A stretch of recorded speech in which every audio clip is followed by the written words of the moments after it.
Imaginez un plat où le riz arbore une teinte bleue envoûtante, accompagné d'un mélange d'herbes aromatiques et de saveurs exotiques. Le nasi kerabu est une spécialité malaisienne originaire des États de Kelantan et Terengganu, sur la côte est de la Malaisie. Ce plat traditionnel se distingue par son riz coloré naturellement en bleu grâce aux fleurs de pois papillon, Clitoria ternatea, offrant une expérience visuelle et gustative unique.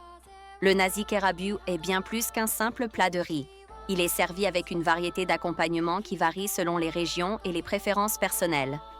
Parmi les garnitures courantes, on trouve des herbes fraîches finement hachées, des légumes crus ou légèrement blanchis, des œufs salés, des crackers de poisson, keropok, et des protéines telles que du poulet grillé, du poisson frit ou des fruits de mer.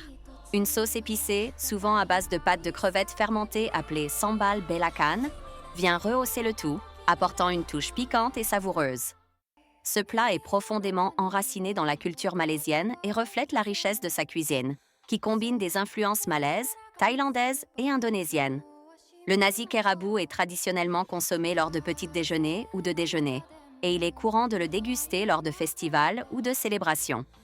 La préparation du nasi kerabu est un art en soi, chaque composant nécessitant une attention particulière pour équilibrer les saveurs et les textures.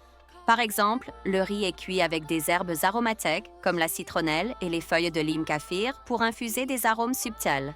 Les herbes et légumes frais utilisés, tels que le concombre, les germes de soja, le chou et diverses feuilles locales, apportent une fraîcheur croquante qui contraste agréablement avec le riz moelleux. En somme, le nasi kerabu est une célébration de la diversité culinaire de la Malaisie, offrant une palette de saveurs et de couleurs qui éveillent en les sens et raconte l'histoire riche et variée de la région.